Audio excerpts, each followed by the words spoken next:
Okay, so now we have a really, really special interview to all of you in here in Eurocharla. I don't know if you remember a guy from Latvia 4 years ago, more or less, with the song Hearthbeat. He was representing his country in Eurovision 2016. Hello, Just. Hey buddy, how are How you are doing? you? I'm good, man. Really, really thanks to you to be here with us to make a really this short interview about your experience, about how was Eurovision for you, like a singer. How are you right now? I'm really good actually. Not too bad. Well, the times is crazy, but like yeah, trying to do my best as we all are, I think. Because actually, where are you living now? I'm actually right now in Bristol, Ah, UK, okay.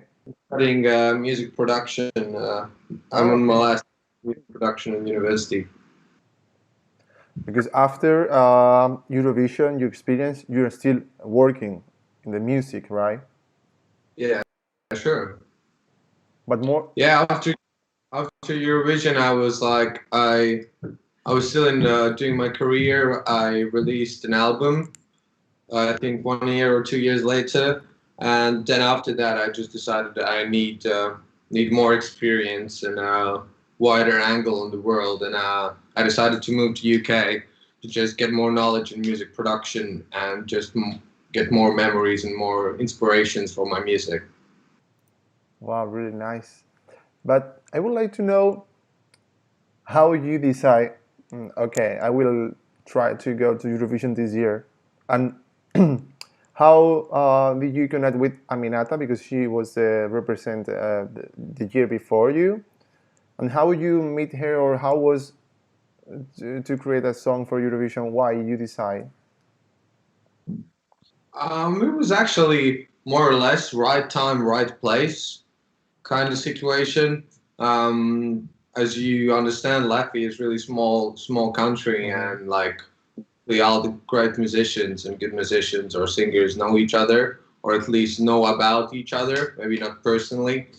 And that was the case. I think like we were both quite new, strong vocalists at that time. Like Aminata was just like established her career in Latvia, sort of, and I was just starting. I was like 18, 19 years old, and she had a song, and she just wrote me. We tried it, and with not big expectations, it just turned out to be the one. So that whole thing before it was more or less like just like I will we didn't have that big of expectation just like actually go there. We just wanted to try, and afterwards all the people started to like the song, and it just turned to that side that oh, we actually might go. It wasn't like oh, we're definitely going from the beginning when we started to work with Aminata. Wow. So I think you were really, really excited when because how you received the new like you are one of the candidates to represent Latvia to Eurovision. How was? Yeah. How was the feeling? How was the? No, it was really nice. I felt really happy that I had this choice, but also felt really scared that there's loads of on my shoulders, sort of represent the country, and like loads of people will see my country through my singing and through my performance. So it was a bit like sort of scary as well. But you know, like I like challenges, and like I thought it was a great experience to feel that like okay, feel like an Olympic sportsman or something like that. Like okay, I'm representing my country in this big competition, and they've chose me because I was the best, and sort of like yeah, it was nice. And also when you were in Eurovision, did you meet to the Spanish singer Barei? Did you meet with her? I actually don't remember. Ah, yeah, we did meet. We did meet a few times. I don't think we stayed at the same hotel, so like, but I do remember her, and I do remember her performance, and also we met more before in the pre-parties, I think in Oh yeah. Amsterdam. and somewhere there where it was more, it wasn't so much pressure at it as it was in exactly being in Stockholm. It was more chilled vibe to know each other in the pre-parties. I think before, once you're in Eurovision, you're just like everything is just like scheduled. You don't have that much free time to just like walk around, chill around. Everyone's on their rehearsals and shit like that. And for me, I think, and for all the viewers, I think it's really interesting how you and your team in Latvia, how you decide and how you create the performance for the final. How was the create? You were part of the team to create the idea, or how was? Um, I don't know. Actually, like to be honest, there is. How I would say we needed to record choreography, Mhm. I think, and send choreography in one shot, like sort of on the ways how we would move, and then we would say some sort of like a mood board on what we would like to do. But in the same time, like in terms of like lights and colors and all the things, how the camera moves, it was more up to the Eurovision team how they want to do, because like they're putting all the songs together, and they can't just, if everyone wants red, they just can't have like in every song red color or something like that. So they would themselves listen to the song and also make ideas on how the performance could look like it. And once we went to the Eurovision, like to the Stockholm, for the first rehearsals, we just had like 2 3 times that we had the rehearsals where you just like sort of check how it's gonna look, and then after rehearsal you go to the room where it's like screening room, where it's like monitors, and you can like watch how exactly it would look from the television point of Mhm. view, and you make like comments on what do you like and what do you don't like, and just go through all the, like through the seconds, you go through all the 3 minute clip and sort of like give them notes, and then they work on them, and then the next rehearsal you come back and again you go into screening room and again sort of like tailor polish the performance, while yeah. But there's definitely a big credit for the whole creative crew from the Eurovision. I wouldn't say that Latvian team like made the whole visuals, because we don't have that much money for the like to invest in like smokes and the fires and things like that. So yeah, big thanks for creative team back in Eurovision.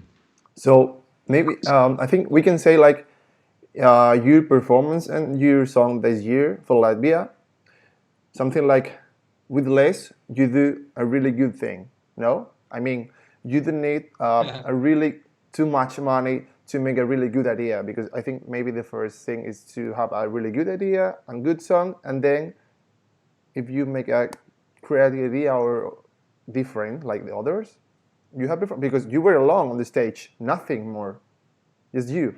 Yeah, that's true. Definitely, definitely, man. Simplicity is really great, and I think that played a big role in our performance. That we didn't had all that happening, didn't have that much like back vocalists dancing around and things like that. It was, but also if we would have a different song, maybe we would have it. But this particular song, it didn't need much. It was already a strong song, and like that's it. There's the essence, and everything else might just was just like just need to be a background of the song. I think that's why we did it like that.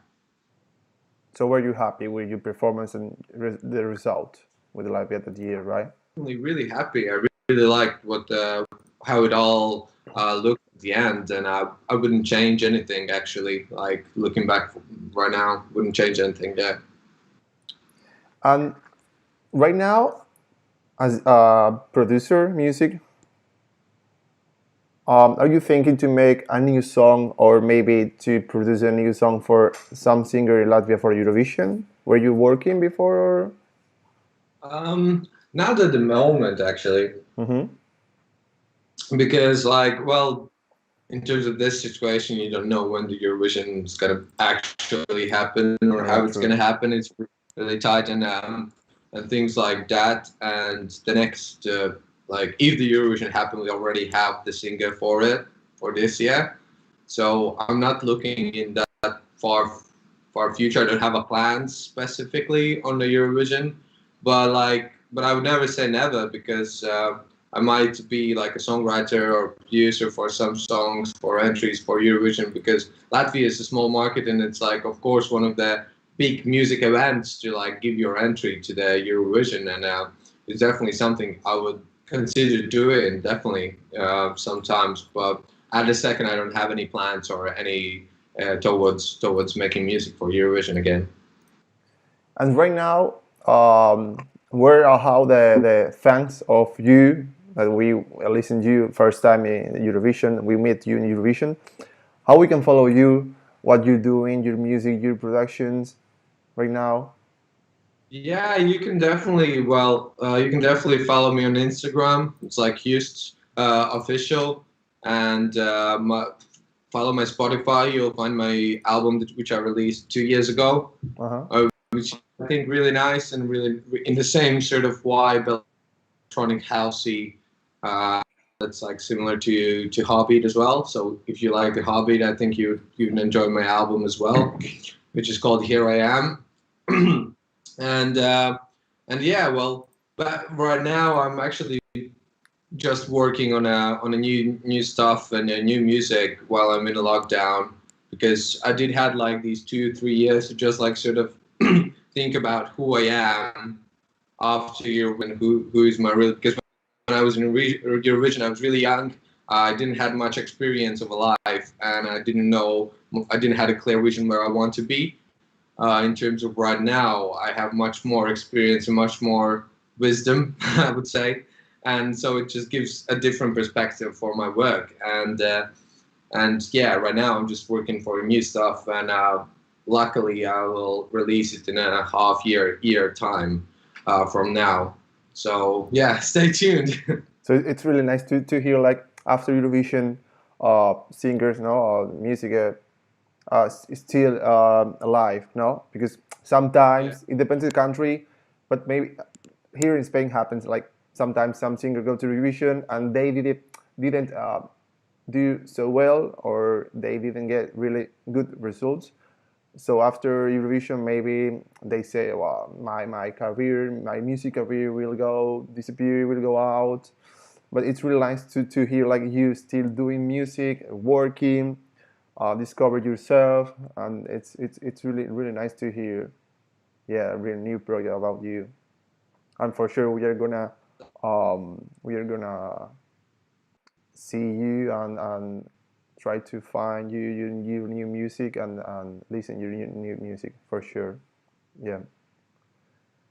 Um, if you want to say something before to finish to our viewers or I don't know some message. What about the Yeah, Eurovision?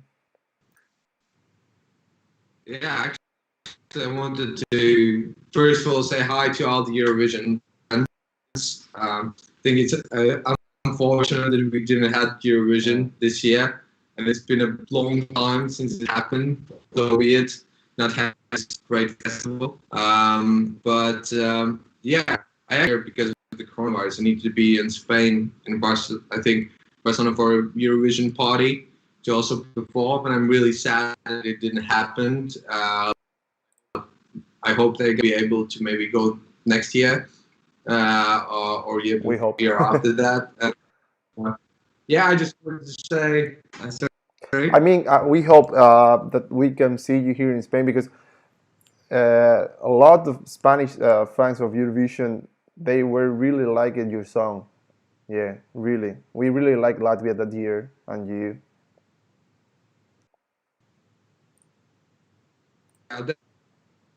I've never been actually, and yeah, I'm looking forward to it, and I'm definitely coming sooner or later. Oh, really? Let's see. So, I mean, for me and for my team, Eurocharla was a really pleasure to have a really short interview with you, but it was really special for us. to have someone like you. I don't know. Used and Hearthbeat was a really nice, special song for us, for Spanish fans, and it's really a pleasure to have you here in the Eurocharla Cheers. for us. Be here. I'm happy to be here. Thanks for inviting me. And thank you so much, Just. I hope, yeah, maybe let's if we will see you soon in Spain in a concert. Let's see if everything will fix it. The world will be okay again. Hopefully. Hopefully, we're gonna get there. Let's see. All right. So thank you so much, Just. Thank you so much for your interview. Yes. No worries. Bye bye. Have a great day. Bye. Bueno, pues ahora seguimos con la charla y con más contenido. No os lo perdáis.